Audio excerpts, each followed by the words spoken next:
Arrow India event हो रहा है इंडिया के अंदर। ये एशिया का सबसे बड़ा एयर शो है। 98 कंट्रीज आ रही हैं। आईएमएफ की तरफ देख रहे हैं, वो तमाम तर चीजें जो वो चाह रहे थे वो हम कर रहे हैं। बात हो रही है कि इंडिया जो है वो अगले कुछ अरसे में $5 बिलियन का डिफेंस एक्सपोर्ट करेगा। और इससे बड़ा एयर शो या तो यूएस में होता है या फिर एक रशिया में होता है। Is the third biggest air show in the world. Asia का नंबर 1 है।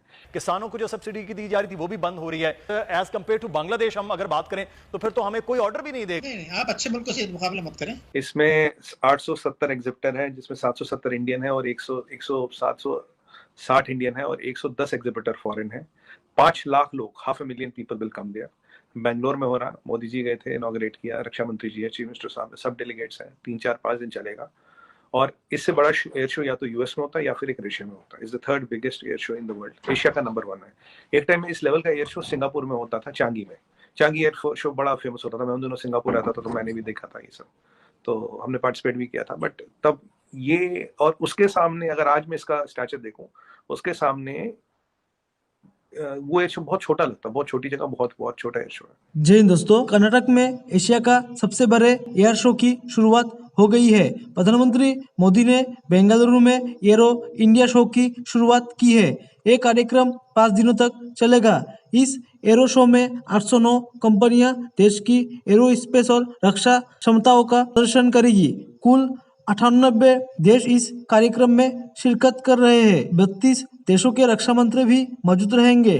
प्रधानमंत्री मोदी ने कहा कि एरो इंडिया सिर्फ एक शो नहीं है, बल्कि ये भारत की ताकत है। कार्यक्रम बेंगलुरु के येलहंका के एयरफोर्स स्टेशन में आयोजित किया जा रहा है। इसे अब तक का सबसे बड़ा एरो शो बताया जा रहा है। इसमें सारे बड़े मैन्युफैक्चरर हैं। आपको तो कल पता लग गया होगा, कल हमने 250 जहाजों का ऑर्डर बोइंग को दे दिया, 250 का एयरबस को दे दिया, एयर इंडिया ने ऑलमोस्ट डन है। और 1500 जहाजों का ऑर्डर हम और देंगे। 500 जहाजों का ऑर्डर दे दिया, बाकी एयरलाइन मिला के जो एस्टिमेट आया 1500 जहाजों का ऑर्डर और दे रही है। तो करीब 10 बिलियन का कल चला गया, तो ये मान लीजिए करीब 30 बिलियन का और जाएगा। यहाँ पे आपकी बात जो HAL ने है, अपनी जो नया अटैक हेलीकॉप्टर और जो अपनी इंजन है उसको डेमोन्स्ट्रेट किया है और अपनी कैपेबिलिटी की है। HAL के पास बात करें तो करीब 7 से 10 बिलियन डॉलर की तो ऑर्डर बुक है चीमा साहब। 7 साल 8 साल उनके हैंड्स आर कंप्लीटली फुल। अभी आपको ये भी पता होगा, बेंगलोर में ही एशिया का सबसे बड़ा हेलीकॉप्टर बनाने का कारखाना भी लगा, जिसकी कैपेसिटी 1000 है। तो ये जो, और अब हम MRO यहाँ ला रहे हैं, मेंटेनेंस ऑपरेशन रिपेयर, और मेंटेनेंस रिपेयर ऑपरेशन से ओवरऑल जो कहना चाहें, जिसमें passenger to cargo converter, cargo to passenger converter, ये सब होते। पहले ट्रेडिशनल बिजनेस सिंगापुर में होता था। तो India as aviation hub, India as destination, MRO destination, India as capable hub.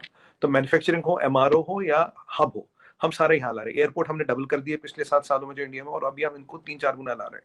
अभी आपको एक चीज बताओ, आपने सुना होगा ग्रेटर नोएडा में एक एयरपोर्ट बन रहा है। To give you an idea what we are doing, which is the Asia's biggest carbon neutral airport, biggest in the Asia, Heathrow से बड़ा एयरपोर्ट होगा ये। इसमें एक सिटी बनेगी, Yamuna city. Yamuna city will be 2 times Delhi and 4 times the Gurgaon. ये is a part of it, integrated city is a part of that airport.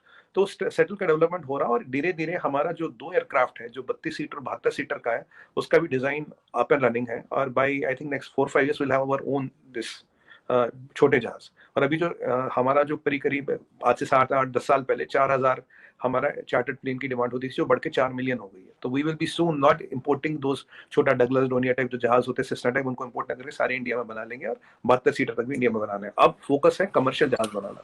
और हमारा LCH तो आप तो जानते हैं, तेजस आ गया, मैक 2 पे काम चल रहा है, एमका पे काम शुरू होगा, जो उसका अगला वेरिएंट है। एमका की ऑलरेडी बड़े वर्ल्ड में डिमांड है, M2 की भी डिमांड है। अभी हमने तेजस को एयरक्राफ्ट कैरियर पर लैंड करवाया, और उनके लिए हम इंडियन नेवी के लिए एक स्पेशल वर्जन बना रहे हैं, which will be only for aircraft carriers. तो ये सब चीजें हो रही है। और आपने सवाल पूछा डिफेंस एक्सपोर्ट का। इंडिया का डिफेंस एक्सपोर्ट सीमा साहब $1.5 बिलियन है, और 2025 में इसको $5 बिलियन करना है। इसका आज प्राइम मिनिस्टर साहब ने हमें टारगेट दे दिया, उस पर काम चल रहा है। And this is all to show the stature of India, how India is growing, what is the stature of India, and all the countries are responding. जब हमने डिफेंस एक्सपो किया था, पूरा अफ्रीका यहाँ था। आज 98 कंट्री यहाँ थी। दुनिया में देखिए, दुनिया में 203 कंट्री है, कुछ 40-50 तो ऐसी जो कस्टमर है ही नहीं, 40-50 ऐसी है जो who do not matter, but anybody who matters and who is matter is almost here, 100 odd countries in a year show। Chinese और पाकिस्तानी है, चाइनीज और पाकिस्तानी इनवाइटेड है कि नहीं, समझ लो, वो पता है। इनवाइटेड तो सब है, आप जिसका दिल खुला आ जाए, हमने मना थोड़ी किया। देखिए, हम आगे से अमन कर रहे हैं। अमन एक्सरसाइज में तो पाकिस्तान भी है ना, to best of my knowledge.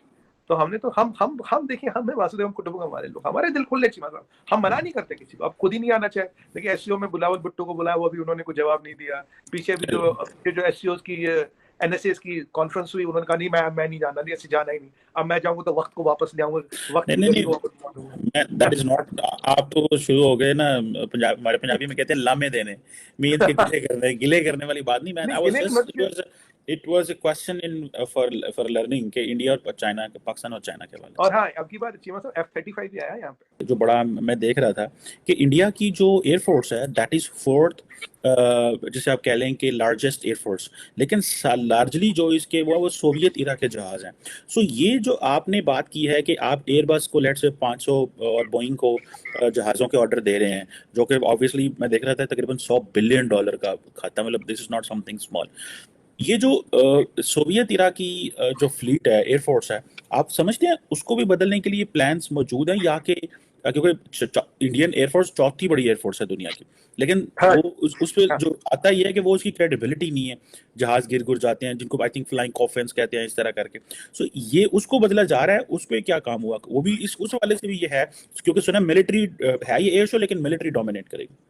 देखिए चीमा साहब, ये आपने अच्छा सवाल पूछा। पहले मैं आपको बताऊं, जो WDMMA रेटिंग देता है, जो वर्ल्ड की मोस्ट ऑथेंटिक रेटिंग एजेंसी है, अभी उसकी रेटिंग आई थी 2022 के एंड में। हमने बात भी की थी सर आपसे, ये किसी और पे, पाकिस्तान मीडिया पे ही। हमारी रेटिंग नंबर 3 है वर्ल्ड में। We are rated higher than Chinese force, because China में J8 और J12 सारा भरा पड़ा है। माइनस दैट सुखोई है, थोड़ा वो जैगुआर है, जो अगले साल उनको रिटायर करना है, और थोड़ा सा मिराज बड़ा पड़ा। Minus all full of J8 and J12, जो MiG-21 की पायरेटेड कॉपी है। तो अब मैं उस पर आता हूँ। हमारे यहाँ जो अभी फ्लीट है, और अभी हम करीब 125 नए जहाज जो ले रहे हैं, फोर्थ जनरेशन के, I am not very sure on that. उनका टेंडर जो $25 बिलियन का, वो भी चल रहा है। राफेल एम फाइनल हो गया, और हमारा एम का बन रहा है, तेजस मार्क 2 बन रहा है, और भी हम जहाज ले रहे हैं। हम Su-57 में फिर वापस पार्टिसिपेट कर रहे हैं डेवलपमेंट में। सो 5th जनरेशन में we are again participating in Su-57। We have the options, हमारे पास पैसा, जहाज हम ले सकते हैं। वी नो हमें कितने स्क्वाड्रन चाहिए, और उसका अरेंजमेंट हो रहा है। कुछ बाहर से आएंगे, कुछ मेड इन इंडिया बनेंगे, कुछ इंडिया में। एम का होगा, एम का will be state of art, 4th to 5th generation fighter होगा वो एम का।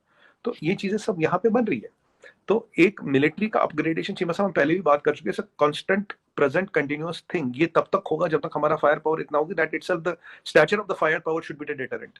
किसी पे यूज करने की जरूरत ना पड़े, स्टैचर इतना बड़ा, वो डेटरेंट हो, और ये सब चीजें हो रही है। और जो MiG-21 बाइसन है, थोड़ा आउटडेटेड है वो, हाँ, उसको फेज आउट करने का अगले वाले 4 सालों में प्लान बन चुका है। With in next 3 to 4 years it will be all phase out, और वो सब डिक्लेयर भी हो चुका है। बाकी कोई दिक्कत है नहीं हमारे पास, बाकी सारे जहाज नए हैं, और बाकी हम चीजें ले रहे हैं, और चीजें लेते रहेंगे। और अपना इंडिजिनियस जो हमारा LCH है, जो हमारा LCA तेजस मार्क 2 है, फिर एम का आएगा। And there are more things which are in the pipeline which will come in due course of time. और अब जो सैफरान यहाँ इंजन बना रहा है, तो हमारे इंजन वाली समस्या भी कंप्लीट हो गई। 6 कंपनियां यहाँ इंजन भी बना रही है इंडिया में। तो we have the capability, we have the skills. और अब ये देखिए ना, ऐसी थोड़ी ना दुनिया का सबसे बड़ा हेलीकॉप्टर बनाने का कारखाना बनाया। हेलीकॉप्टर में बहुत चाहिए साहब, और हेलीकॉप्टर में जो कैपेसिटी हमने डाली है, ये इतने हेलीकॉप्टर बनाने, इतने अटैक हेलीकॉप्टर बनाने हैं कि इनकी संख्या हजारों में है। ये आपको मैं बता सकता हूँ। Our attack helicopter strategy to have attack helicopters in thousands, not in hundred.